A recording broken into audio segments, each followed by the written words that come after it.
한번 찾아봐서 없어.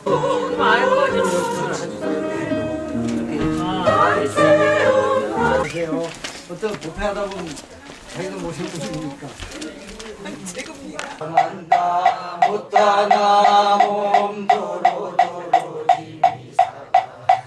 등을 펼쳐봤습니다. 깊고 깊은 미묘한 것 만나기 어려워라. 우리 이제 보고 듣고 요래 말씀 기다르리 법을려는 지는 오 마라나 마라다 오 마라나 마라다 오 마라나 마라다 선수전환신이신 관자재 보살님 크고 둥글고 걸림없는 자리에 나란히를 받들오니 수행원아 오면아 우대비관세여 깊은 열반원아 오면아 우대비관세여 물국점토원아 오면 땅으로 내가 사면 불꽃들이 사라지기 지옥다 법문을 다 배우리라 물도를 다 이루리라 내 맘속 중생을 건져 바리사바 옴 난다 난다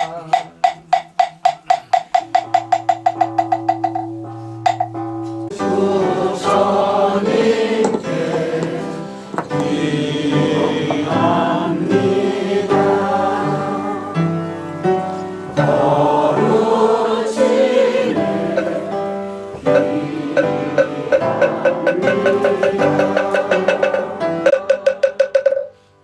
오지에 충만하사 아니 계신 곳 없으시고 영덕에 항상하사 아니 계신 때 없으시는 불보살님께 기회합니다. 부처님이시여 이제 마음으로 합장하오니 자기의 문을 열고 지혜의 담비를 뿌려 목마른 저희들 가슴에 불의의 푸른 싹을 덮게 하소서. 항상 하여 주시옵소서. 거룩하 없신 부처님께 기하옵니다. 나무 서가모니불 나무 서가모니불 나무 시아본사 서가모니불.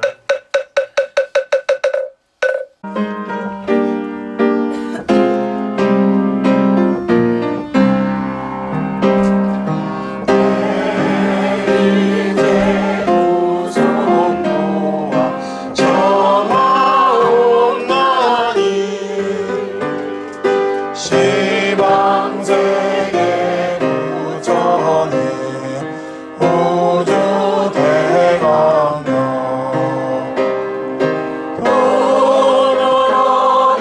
도로로니네 마 구보살피사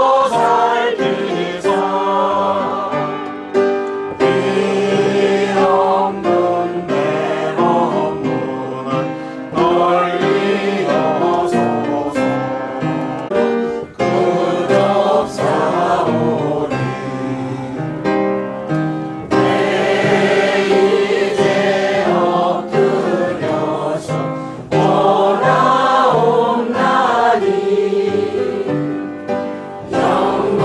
영겁도로 열반에 들지 마시고 이 세상의 중생을 구워 살피사 삼대와 택심한 군원 구원하소서. 밀가 신경과 한자재 보살이 번반야 바라밀가를 행할대로 이공간것을 주공과 건동에서 건드는 아니도 없으며 늙고 죽음도 늙고 죽음이다. 한 가지도 없고 오직 멸도도 없으며 지혜도 얻은 바라리라 하제 하제 바라 하제 바라 승하제 모지사바 하제 하제 바라 하제 바라 승하제 모지사바 하제 하제 바라 하제 바라 승하제 모지사바.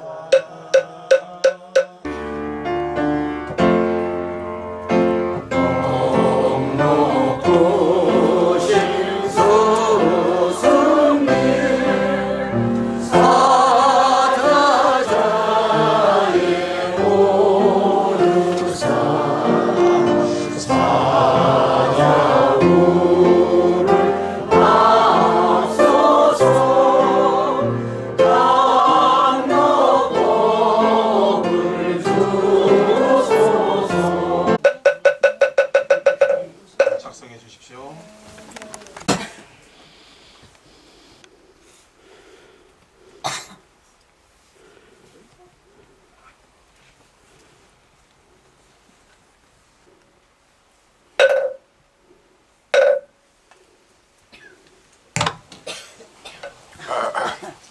마이크가 바뀌었습니까? 이게 아 옛날에 그래도 손에 대고 하다가 또 없으니까 조금 허전하네. 이 사람 색깔이라는 게 참 무섭죠. 이제 마지막 추위가 지나가는 것 같습니다. 한 해 우리가 뭐 1, 2 숫자로 생각하면 1월달이지만도 사실 봄, 여름, 가을, 겨울 우리나라는 사계절이 참 말 그대로 뚜렷해서 세계적으로도 우리가 좋은 그 참 계절을 다 골고루 다 갖고 있죠. 그것도 뭐 3개월씩 쭉 해가지고 그 제가 인도 살 때는 1년에 10달은 선풍기 밑에 있어야 됩니다. 1년에 2달, 12월하고 1월 정도. 그리고 선풍기도 바로 딱 그 밑에 있어야 돼요. 여러분 그 천장에 돌아가는 선풍기 있잖아요. 그래서 그때도 참 우리나라가 참 환경적으로 참 좋은 참 나라구나. 그래도 뭐 우리나라에 태어난 사람들은 전생에 공업적으로 그래도 좋은 업을 쌓았구나. 기후적으로는 그렇습니다. 그래서 참 이제 봄부터 한 해가 실질적으로 우리 마음에는 또 우리가 생명의 뭐 기운 등등을 분들이 항상 독송하시는 반야신경의 공은 서로 다 같다, 연결된다 그렇게 말씀드렸습니다. 오늘 또 우리가 이렇게 또 거사님들도 많이 오시고 하였으니까 우리가 불교의 중요한 또 핵심 교리인 인연과 연기에 대해서 말씀드리겠습니다.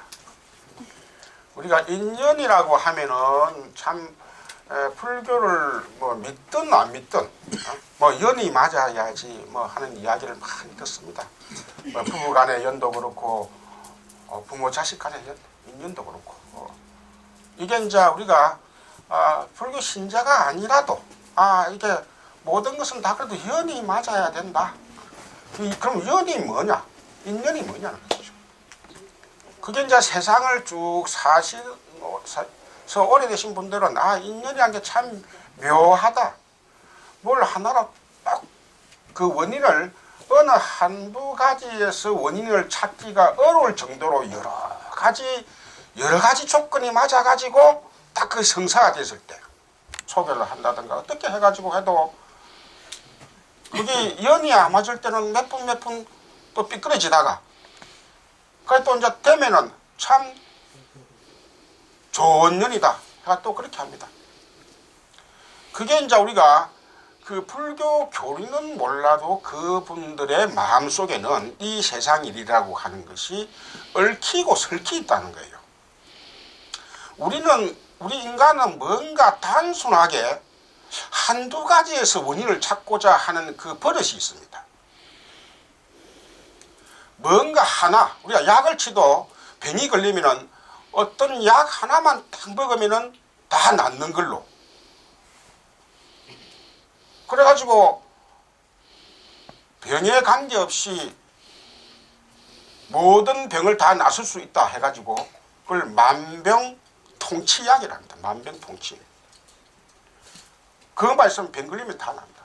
여러분 이 세상에 이제 살아온 경험이 다 있으니까 여기 뭐 청소년만 앉아 있으면은 그런 이야기 안 하겠는데 이 세상에 만병통치약이 있겠습니까? 없겠습니까?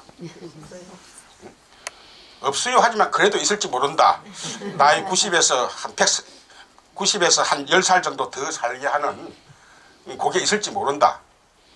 생각이 있을 수도 있습니다. 근데 이제 사람이 자기가 원하는 것, 좋은 놈이 봐는 원하는 것 혹은 욕망하는 것이 있을 것이다 라고 하는 이 인간의 하나의 기본적인 욕심에서 나온 하나의 상상력의 산물이라 볼 수 있습니다. 우리가 약으로 치면 만병통치약이고 이 세상에 내가 인생을 병과 관계없이 인생을 살아가는 데 있어서 내가 앞으로의 진로를 혹은 앞으로 내가 이루어질 수 있는 것을 다 다 관찰하시고 다 또 이끌어 주실 한 분이 계시다고 생각할 수 있겠습니까? 없겠습니까? 있습니다. 아까 만병통치약이 없다 소리도 하지만은 있을 수도 있다 하듯이. 그래서 우리가 유일신 종교가 이 세상에 일찍부터 생기고 없어지도 않는 게 그렇습니다. 모든 것을 다 약이 병을 다 낫수는 약이 있을지 모른다는 그런 희망을 가지고 옛날에 왕들이 다 진시황이나 그런 왕들이 저 멀리 불사약을 구해오라고 보내듯이 이 불사라란 말이 불교 용어로서 우리가 아무리다 죽지 않는 그 부처님의 법을 여러분 감노법문이라고 그러죠. 그 감노법문을 또 다른 말로 하면은 죽지 않는 법문, 불사법문. 아무리다라는 게 그 원뜻이 불사람. 달달한 뜻도 나오지만은 그래서 제가 전에 부처님 출가 이야기할 때 말씀드렸지만은 태자가 예전에 출가를 하려고 아버지에게 뭔가 여러 가지 낌새를 보였지만은 그 아버지인 정만왕은 나중에 어디서 마음을 체념을 했냐면요. 출가하기 한 며칠 전에 이제 아버지하고 이제 마지막 인사 겸 이야기를 나누면서 아버지에게 제가 질문하는 여기에 대답을 해주시면은 제가 출가를 안 할 수도 있습니다. 그때 질문 내용이 마지막 질문 내용이 뭐였습니까? 죽지 않는 법, 불사지도를 죽지 않는 법을 알려주시면은 제가 출가를 안 하겠습니다.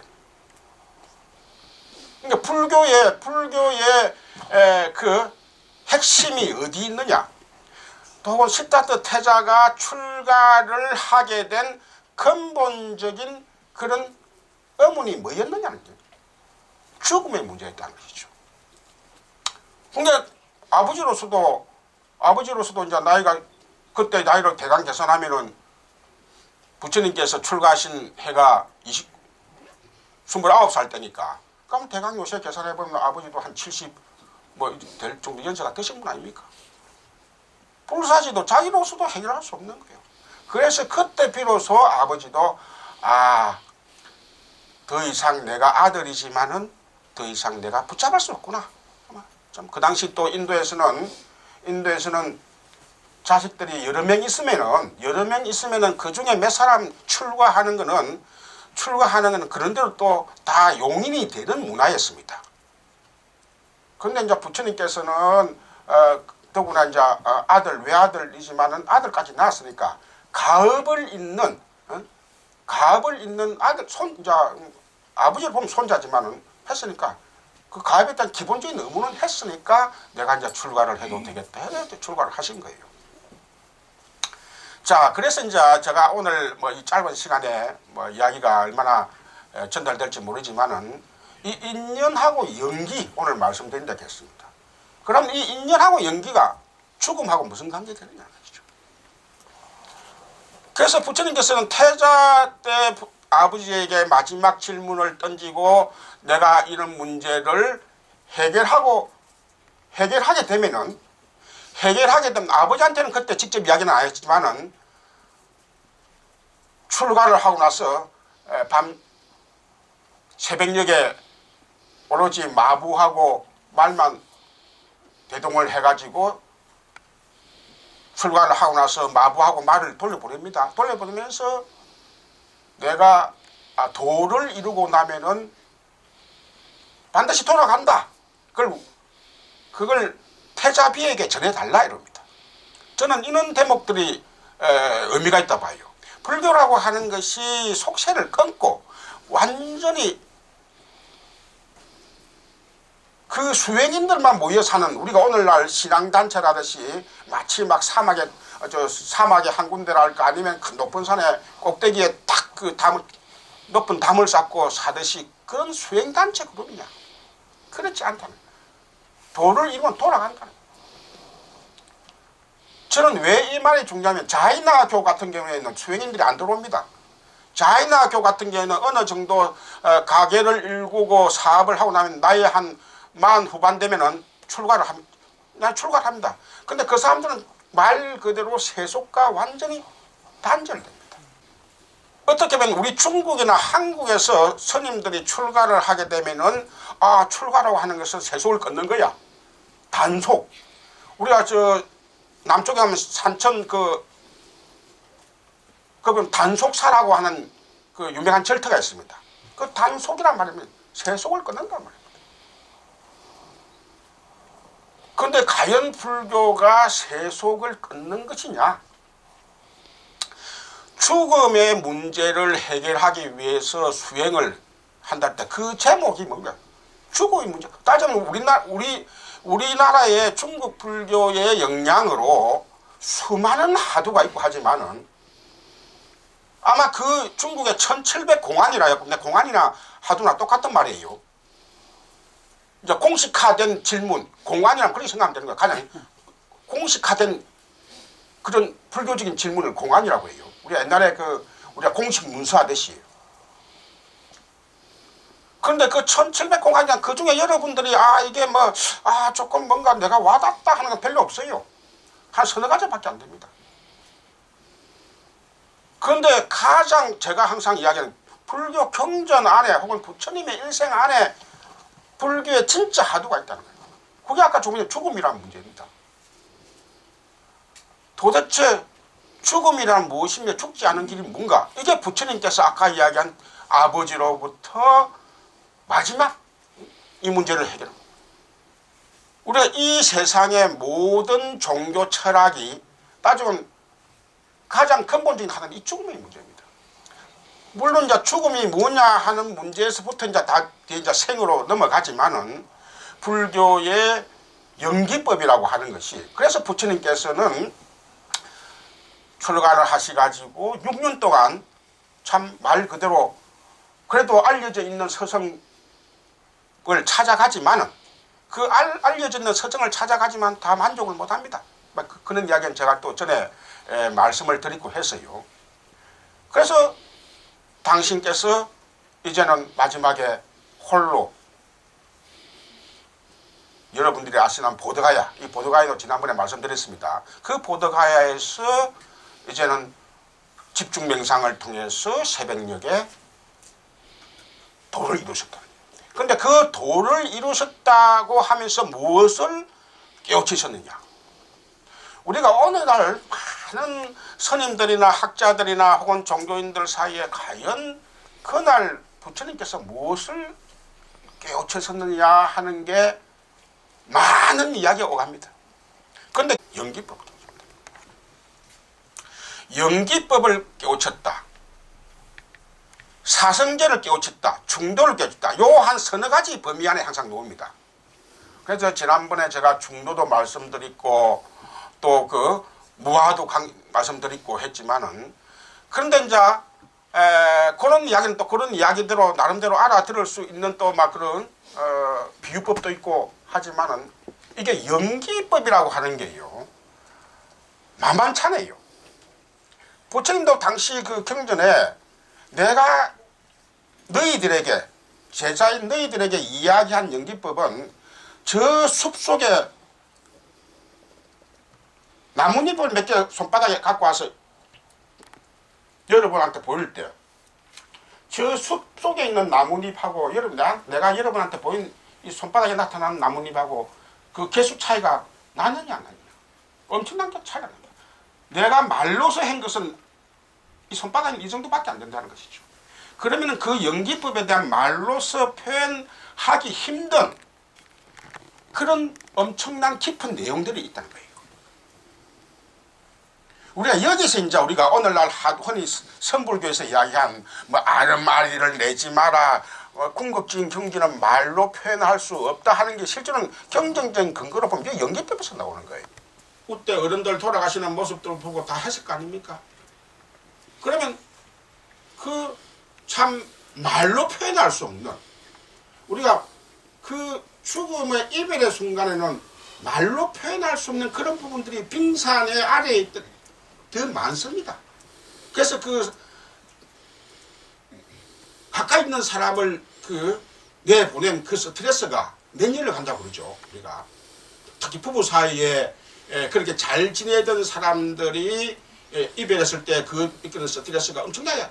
그 강도가 나는 뭐 정확한 잘 모르지만은 여자가 아이를 임신해가지고 느끼는 스트레스하고 비슷하다고 하는데 난 여자도 아니고 그래서 그건 잘 모르겠는데 아마 여성분들은 뭐 그만큼 그게 스트레스가 강하다고 해요. 그래서 이런 우리가 이 죽음의 문제를 부처님께서는 피하지 않고 우리가 죽음의 문제에 대해서 피하려고 하는 게 이게 우리 동북아시아에 많습니다. 우리가 대표적으로 우리나라에 옛날에 원지동에 그 장례 화장터 들었을 때 우리가 그걸 님비 현상이라고 그러죠. 화장은 해야 된다. 그럼 화장할 장소를 해야 된다. 우리 동네는 오지 마라. 내가 전에도 참 그 비유를 들었지만은 저는 인도에서 그 화장하는 모습을 강가에서 바로 쳐다봤어요. 근데 우리 같으면은 그 화장을 할 때 저도 물론 처음에 볼 때는 충격을 좀 받았지만은 이게 인도 사람이구나. 이 죽음의 현장을 그냥 그대로 감정을 객하게 하지 않고 바라볼 수 있다는 게 이게 대단하다는 거죠. 우리는 어떤 사람은 죽음에 그냥 안 피하려고 가고 또 어른들은 애들 보고 애들은 저리 가라 애들은 저리 가라. 나는 옛날에 뱀장사 선전할 때 애들은 저리 가라 소리 듣고 옛날 우리 때는 뱀장사가 있어 가면 좀 보면 애들은 저리 가라 하는데 어른들은 이제 애들 병원이나 이 좀 험한 것을 애들한테 안 보려고 그래요. 그런데 인도 사람들은 애들한테부터 그런 걸 미리 익숙하게 보입니다. 왜냐하면은 우리는 삶에 집착이 강한 사람일수록 그 삶과 바로 맞닥뜨려 있나. 제가 전에도 가끔 그런 비유를 들지만은 종이를 볼 때 우리는 앞면만 있는 종이만 상상을 하는데 뒷면이 없는 종이가 어디에 있습니까? 우리가 생과 사라고 하는 건 동전의 양면이나 종이의 앞뒤와 같이 똑같이 있는 겁니다. 내가 지금 살아있지만 나는 언제 죽을지도 몰라요.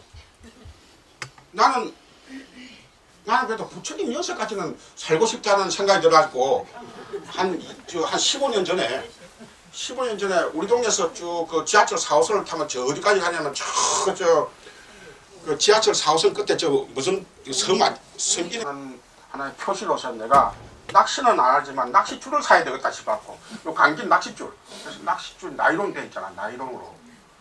낚시줄 같이 좀 나도 좀 질기게 한번 오래 살아보자 이러고 부처님이 나의 하나 이상이니까 부처님께서 80세 돌아가 있으니까 나는 그래 80세까지는 살아야 되겠다. 그래야 부처님과 막 같은 지혜는 막 비슷할 못 따라가도 그래 이제 그때부터 하고 내 나름대로는 이제 그래갖고 통장번호를 바꿨어요. 80세 돌아가는 그 날짜로 해가지고 이게 이제 여러 가지로 하나의 장치를 마련하는 거지. 이 사람이라는 게 참 이게 자기 편리대로 간다고 그런 이제 장치를 마련하고 이제 그런 하나의 그 조건을 이제 형성시키는 거예요. 그래서 내가 쭉 보니까 참 평균 나이가 남자 그래도 우리나라에 이제 80이 되잖아요. 참 부처님 당시에는 인도의 남자들 평균 나이가 40, 50도 안 됐어요. 물론 그 당시엔 전염병이 우리나라도 한 7, 80년대 마찬가지지만 그게 부처님께서 80을 살다는 건 거의 최상으로 사신 거예요. 부처님께서. 그래서 제가 들어 말씀드리지만은 아마 세상에 많은 교주도 있고 하지만은 그렇게 천수를 누리면서 편안한 모습으로 이렇게 돌아가신 교주가 과연 몇 사람 있을까? 물론 예수님은 그 용기로서 당신께서 정말 하고 싶은 것을 다 하신 분입니다. 그래서 우리가 불교라고 하는 종교가 왜 원만하고 왜 평화롭고 왜 남을 인정하고 하는 게 부처님 당신께서 정말 말 그대로 원만한 그런 생을 완전히 보내셨기 때문에 가능하다. 난 이렇게도 추정을 해봅니다. 물론 당신께서 이제 이론적으로 조금 전에 이야기한 뭐 연기법이라 할까, 내가 지금 연기법 이야기하려면 빨리 나와야 되는데 시간이 금세금세 가는데, 이 연기법을 당신께서 깨우치셨다 하면은 이게 뭐냐죠. 결국은 세상이라고 하는 것이 부처님께서 깨우치시니까 우리가 종교에서 교주가요. 저는 참 어떤 그런 생각을 해요. 야, 부처님도 이제 교주가 되셨는데 나만 따르라. 내가 최고다. 하셨으면은 수많은 묻교주들이 그렇게 하듯이 나만 따라라. 내만 믿어라. 내만이 부처가 될 수 있다. 라는 표현을 했다고 할 것 같으면은 인기를 더 끌 수가 있었다는 것이죠. 그런데 부처님께서는 그런 방법을 안 썼다는 거예요. 당신께서 첫 그 5 제자를 설법을 통해서 아라한으로 이제 만들어 놓고, 그러면 부처가 한 분 계시고 아라한이 5분 있었다고 이렇게 표현해야 되는데, 경전에는 부처님까지 포함해 가지고 아라한이 6분 계셨다 이런 거예요. 그러니까 그 당신께서 도를 절해 가지고 깨우친 그 제자 5가지도 당신하고 같은 레벨에 있다라고 표현을 하셨다는 거죠. 이게 이제 우리가 부처님께서 연기법을 깨우친 하나의 표현입니다. 연기법이라는 게 뭐냐? 제가 들어 말씀드린 연기라고 하는 것은 내 홀로가 아니단 말이에요. 좀 더 알아서 얘기하면 이 세상은 내 홀로가 아니다. 어떤 것도 홀로 존재하지 않는다라고 하는 거예요. 그러면 이제 연기법에서 볼 때는 유일신 종교는 이 연기법하고는 반대가 됩니다. 유일신이라는 것은 이 세상에 유일한 존재가 있다라고 주장하는 데 대해서 불교의 연기법은 이 세상에 어떤 것도 홀로 있을 수가 없다는 거예요. 자, 그럼 홀로 있지 못하면 둘이 같이 있냐, 서이 같이 있냐, 네이 같이 있냐, 막 그렇게 하겠죠. 불교는 아까 내가 연기법, 아까 인연을 이야기할 때 어떤 사람이 결혼이 성사가 된다든가 혹은 또 사업이 어떻게 가다가 마지막에 사업이 그래도 불이 붙어서 잘 되고 할 때 그 사업을 일구기까지 많은 고초가 있었다. 근데 그게 한두 가지 때문에 사업이 번창이 한 것이 아니라 그 사이 곰곰이 생각할 때는 그 안에는 10가지도 있을 수 있고 100가지가 될 수도 있습니다. 그 중에 한 가지만 삐뚤어져도 그때 그 사람이 참 약속금을 그때 잘 갚았다든가 참 그런 좀 많이 있었습니다. 그런데 그런 것을 내가 다 그때 내가 그 판단을 잘해가지고 그 고비를 그 판단이 이제 수많이 얽히고 설키는 겁니다. 그래서 이 세상이라고 하는 것이 아까 이렇게 만병통치약 하나만 보면 병이 난다 하듯이 그런 구조가 아니다라고 하는 것을 부처님께서 깨우치던 거예요. 부처님 이전에는 만병통치약이 있다고 다 옛날 고대인들은 얼마나 생각하겠습니까? 오늘 우리 현대인도 그런데 옛날 사람들은 만병 얼마나 됐습니까? 그래서 부처님께서 깨우치신 법이 상식을 어긋난다는 표현입니다. 부처님께서 그러니까 세상의 흐름을 거스른다는 말이 나와요. 경전에. 내가 깨우친 법은 세상의 흐름을 거스른다. 우리가 배를 타면은 상류에서 아래로 쭉 파고 내려오면 좋지 그 하루에서 가는 건 얼마나 힘듭니까? 그게 조금 전에 이야기한 고대에는 뭔가 유일절대에 신이 있을 것이다 라고 하는 199사람은 그렇게 생각하는데 부처님께서는 당신께서 마지막에 이게 아니구나. 이 세상이라는 건 얽히고 설켜 있다. 이 얽히고 설키고 있는 것을 누구 바깥에 누구한테 의지한다 해가지고 풀리느냐? 풀리는 문제가 아니라는 거예요. 이게. 우리가 부처님의 깨우치신 내용이 뭐냐라고 딱 방금 내가 연기법이라고 말씀을 드렸지만은 그 연기법의 안으로 들어가면은 결국은 불교라고 하는 것은 오늘날 수많은 종교가 있어가지고 그 종교의 유일신적인 종교를 교주를 믿으면은 행복이 온다. 이 생에서뿐만 아니라 다음 생에는 더 큰 행복이 온다. 믿지 않으면 지옥으로 간다. 저는 이런 이분법이 도리어 더 고통을 안긴다는 거예요. 우리가 오늘 중동에 보세요. 중동의 유일신 종교가 그 둘이가 이슬람하고 기독교가 유일신적인 사고방식을 안 갖고 있고 기독교라도 좀 뭔가 열린 기독교, 이슬람이라도 좀 열린 이슬람을 갖고 있는 신자들은 물론 17은 될 거예요. 그런데 그 종교를 정치적으로 이용하는 그런 무리들이 많아요. 그러면 결국은 종교전쟁이 일어납니다. 유일신 종교가 왜 고통을 갖고 오느냐 하는 그게 바로 중동에서 지금 몇백 년 동안 일어나고 있지 않습니까? 십자군 전쟁에서부터 지금 1000년 이상 일어나고 있는 거예요. 이거는 우리가 역사적으로 증명된 겁니다. 그래서 부처님께서는 이 종교라고 하는 것은 어떻게 보면은 유희가 될 수 있다.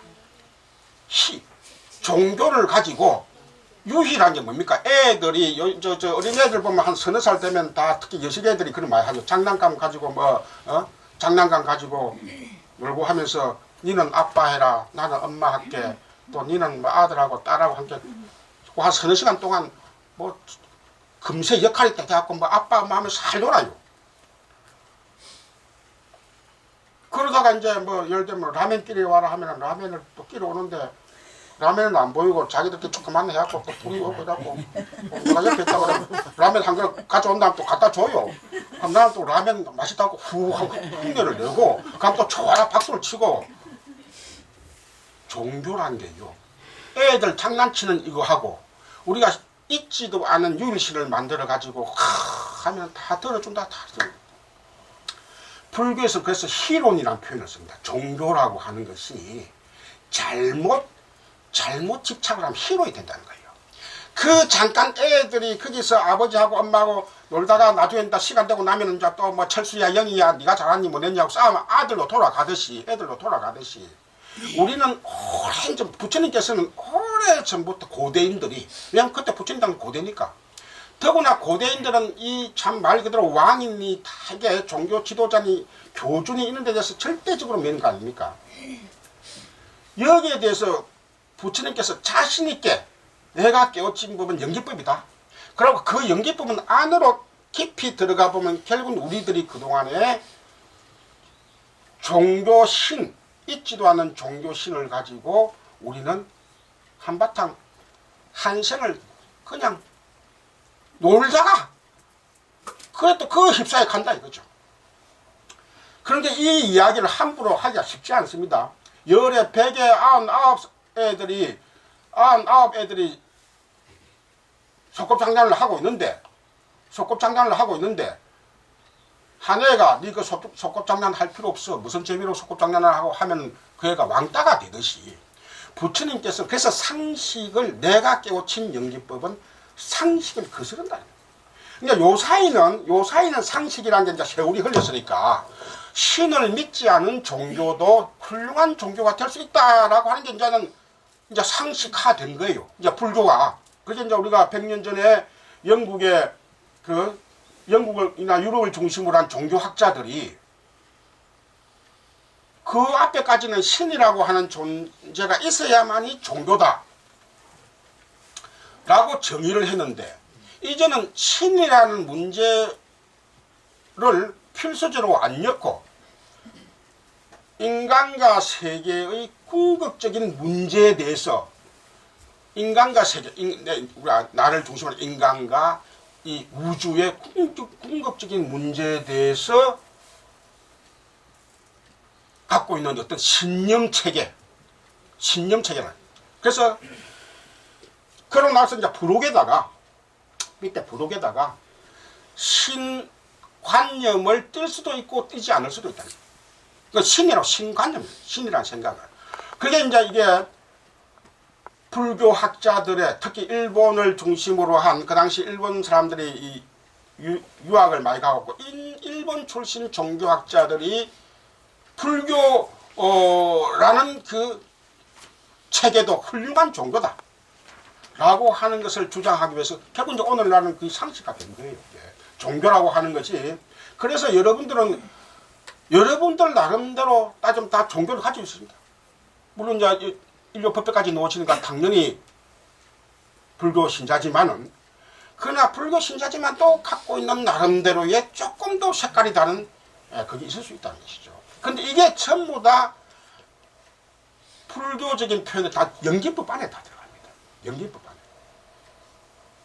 그래서 부처님께서는 그 다음 중요한 말씀을 하셨어요. 연기법을 깨우친 사람은 나를 본다. 연기를 보는 자는 나. 우리가 부처를 본다. 부처를 본다.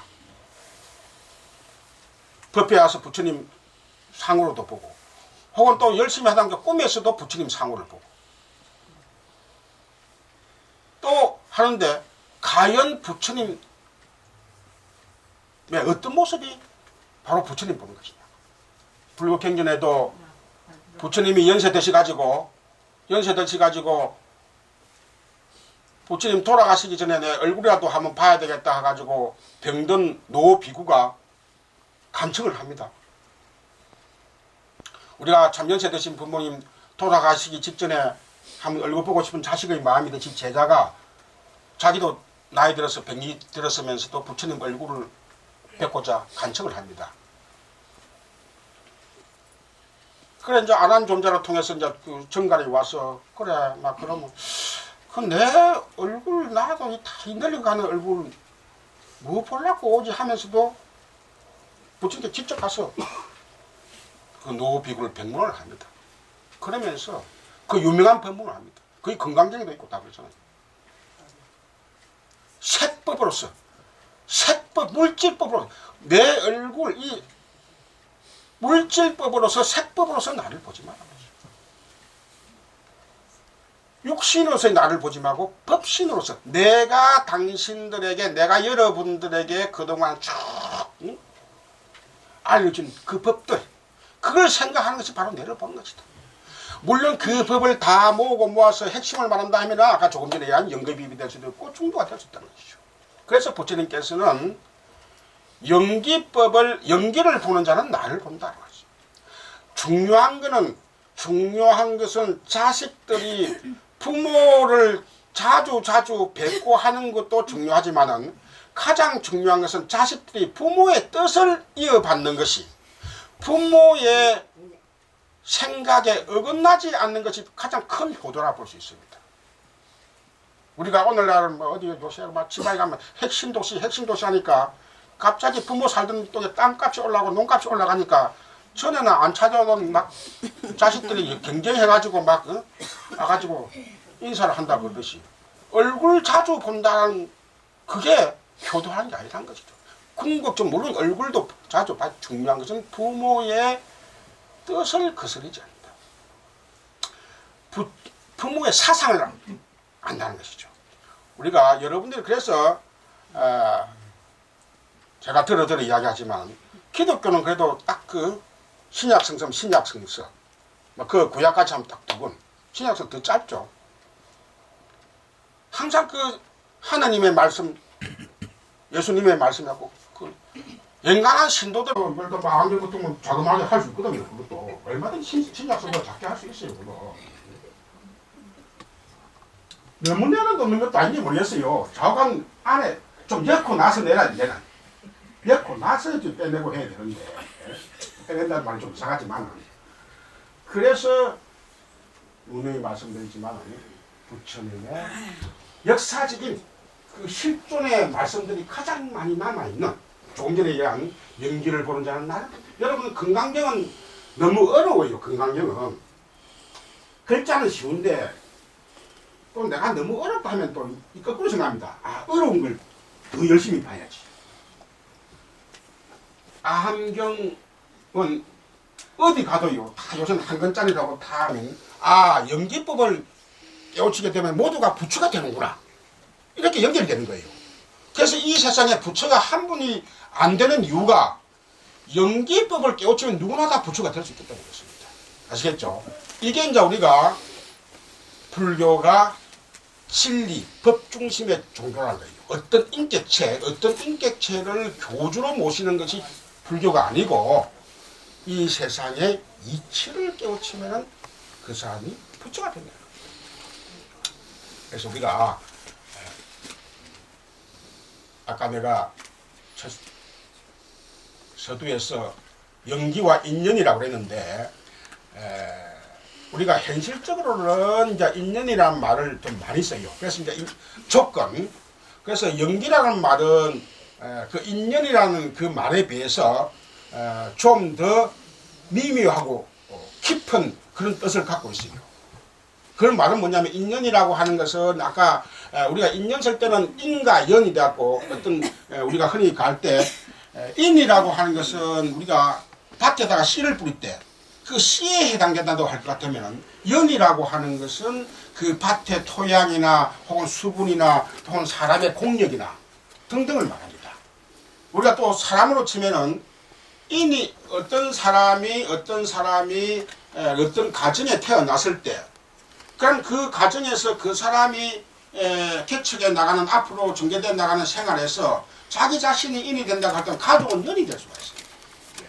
그래서 인과 연이라고 하는 게 어떻게 보면은 우리가 현실적으로 불교가 어떤 하나에서 일어난 것이 아니고 여러 조건에서 일어났다 할 때 그 여러 조건 가운데 눈뜬거를 가지고 직접적인 원인을 인이라고 그러고 간접적이고 둘레적인 원인 조건을 연이라 한다는 것이죠. 근데 이제 연기법이라고 하는 것은 보다 더 우주론적으로 이 세상이라고 하는 것은 결국은 아까 얘기한 제1자가 없다.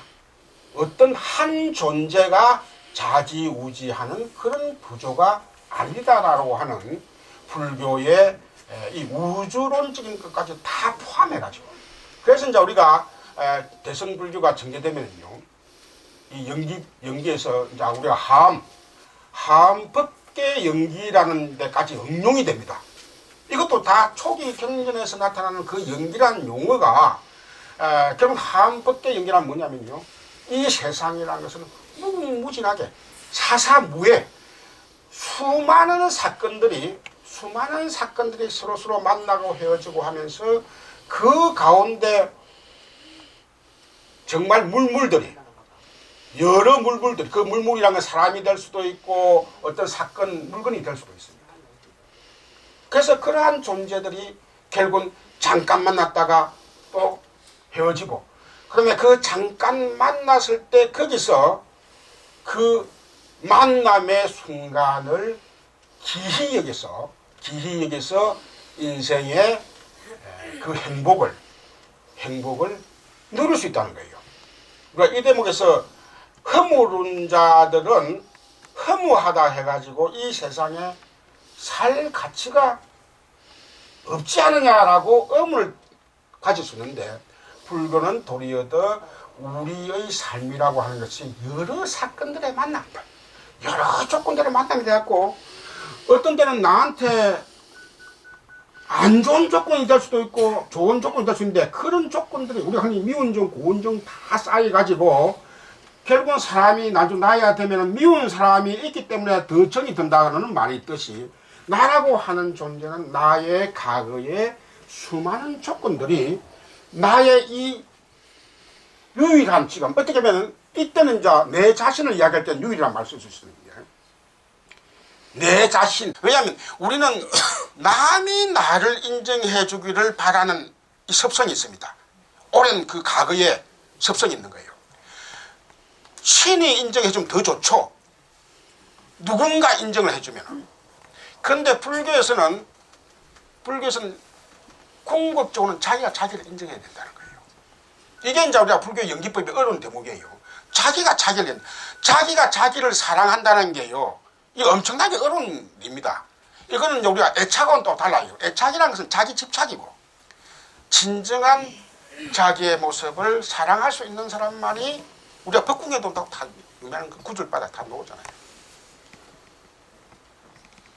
자기를 진정 사랑하는 사람만이 남을 사랑할 수 있다는 거예요. 우리가 자기를 사랑하지도 않으면서 남을 사랑하는 사람은 가식입니다. 그는 뭔가 정치적으로 자기가 표를 얻으려고 하든지, 아니면 잠깐 자기가 뭐 허세를 좀 부리고 싶어서 뭐가 비교 상대는 그렇지. 우리가 근원적으로는 내가 나를 알아야 된다. 그 자기를 사랑하기 위해서 내가 내 자신을 알아야 되거든요. 예. 그렇다 해서 아까 독존이 아니라, 그러니까 제가 천상천하 유아 독존할 때 그 독자는 오늘날 쓰면 안 되고 최존, 내가 채자가 이제 최고 채자입니다. 내가 이 세계 나의 인생에서 내가 제일 중요합니다. 그렇다 해서 남을 배척하라가 아니고, 나를 진정으로 사랑하는 사람이 남을 사랑할 수 있다는 거예요. 이게 공존의 논리입니다. 연기법이라고 하는 것이. 그래서 이제 우리가 이론으로 보면 뭐 상이 상관이다, 서로 함께 살자 하지만요, 이걸 실질적으로 탁 말 그대로 자기 자신을 안다, 깨우친다, 혹은 자기 자신을 사랑한다 하는 것은 이건요, 많은 세월이 필요해요. 많은 세월이 필요해요. 그래서 성불을 하기 힘들다, 성불을 하기 힘들다는 게 바로 그겁니다. 우리가 내가 내 자신을 비하하기가 쉽고, 또 내가 내 자신을 너무 가신하기 쉬운 게 인간의 중생심입니다. 그래서 우리가 지난번에 무아 또 말씀드렸지만은, 결국은 불교라는 게 무아라고 하면은 자칫 나를 해체해버리고, 나라는 존재는 완전히 의미가 없다 라고 하게 되면 그 사람은 허물에 빠져버려요. 그런데 불교는 진정한 자기 자신을 찾는 거니까, 그건 이제 우리가 주인공이라고 그래요. 그래서 지금 선사들이 주인공을 찾아라는데, 이걸 알고 이 선에서 주인공을 찾는 이 사람들이 이걸 알고 법문을 내리는 건지, 그냥 주인공이라는 게 마치 우리가 불교 외도에 속하는 기독교나 혹은 힌두교의 그 주인공을 찾으라는 그 가운데 거의 같은 것 같아요. 거의 큰 스님들이 법문할 때 항상 그게 어려서예요. 왜냐하면 그 뒷말을 다 보면은요, 그 마치 나의 안입이 설신이를 다 뒷조종하는 주인공이 내 뒷꼭지에 어디 있던가, 어디 뭐 심장에 있던가 있어가지고 그 주인공을 찾아라고 딱 오해하기 쉬울 정도로 그렇게 이 법문을 하고 있더라고요. 그래서 이제 우리가 나라고 하는 존재는 참 말 그대로 수많은 인연들이 이렇게 세월의 축적이 쌓여가지고 그다란 이 귀한 존재가 있기 때문에, 그것을 우리가 양극단에 키워져서 너무 올지도 말고 너무 내리지도 않으면서 자기 자신을 찾게 되면은, 결국은 그 주위가, 나를 둘러싼 주위가 더 환하게 밝게 보이는 막 그런 경지에 간다 라고 하는 것이 이제 우리가 부처님 연기법과 인연법의 골자가 되지 않느냐. 그래서 아까 시간이 돼버려서 이 죽음과 연기법의 문제는 다음에 말씀드리기로 하고, 오늘은 이 정도로 그치도록 하겠습니다.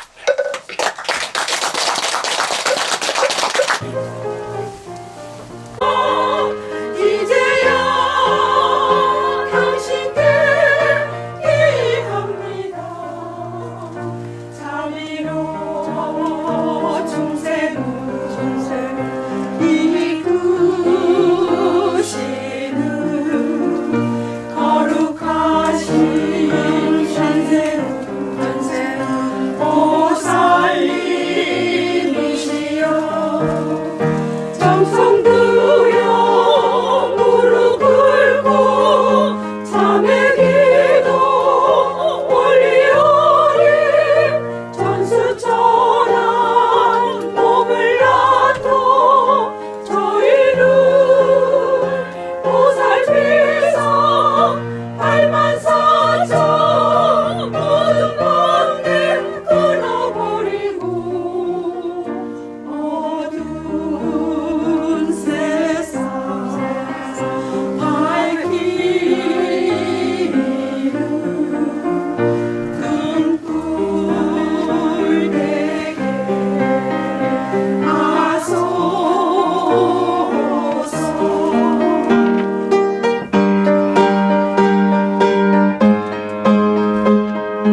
동기는 물자법에 동참자자가 각등고 최소원성 최바른의 길기도 동참자자가 각등고 최항공제불보다가 피지멸무시결의 죽은이를 최소자기제가 실기소멸불법문중 신심경구영물대전 숙성영가강도인 처한진의 해원이 차이영공유원경사선남선유여자불야다 허각등고 최불여방송교통 통신은 불자등 하합각등고 제일 제병고자난영이 소멸사대 강경육군 종교왕도가 태평간의 길산 자손 장성 심중 서구소원 노한사여의 범마령토 황지대 해원여연 우원제 해불자는 농유화장양남의 농유보리 대도량 상고마물보도랑 노홍여군의 강명영 선별무량 중대자 백등무량대지의 돈성무당 재정의강도 법계 재중생이보제불막 대관 세세상 행보살도 부경원성 살바야만나라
주위를 잘라 보려고 노력을 해요. 법회 시간이 몇 시인지 그걸 해가지고 법회 보시고 스님 법문 들으시고 네, 큰 절이에요. 유명한 절 사찰이니까 이번에는 그냥 마법사에서 법회를 좀 보고 싶어요. 그러니까 그렇게 아시고 마법사로다가 갈 거니까는 그렇게 아시고요. 그 다음에 우리 서영석 보사님 보살님 이름이 우순정 보살님이 메시지가 저한테 왔어요. 서영석 보사님은 올해 32주년 개인택시 32주년이라고 또 보살님이 오늘 저 법당에 공양을 올리고 싶다고 그 기념물에서 그래서 제가 또 가만히 또 생각해 보니까 그냥 공양만 받아가지고 그냥 넘어갈 일이 아닌 것 같더라고요. 네. 그래서 케이크를 했어요. 이게 케이크까지 준비해 주셔서 아주 대단히 이거는 다 우리 감사합니다. 통신원님 다 마음을 모아서 해준다는 생각으로 해드린 거니까 많이 걸렸어요. 하시고서 밑에 생일이요. 생일이 아니고 받으세요. 대신 되면 안 돼. 난또 보살님 생각으로 해서 이렇게 마련을 했어요. 노래를 해야지 노래. 돈 받아야 돼. 생일은 69이지. 그러니까 다른 분들도 뭐 이런 좋은 일이 있으면 이야기 해주시면은 내가 이게 집기네. 아유 이제 32살에 아니 그걸로 했다 두분 오신 분 있잖아. 4개 드리고 한 분 오신 분 2개 드려.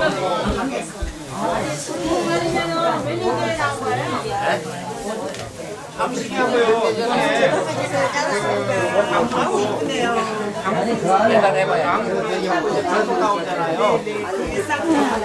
그래서 그 작년에 제가 그 나는 앞에 앉았다가. 네? 나는 앞에 신도님들이 그 앉았다가. 회비를 5,000원씩 내준 게 이렇게 쭉 내주니 빠짐없이 이게 30분이시더라고요.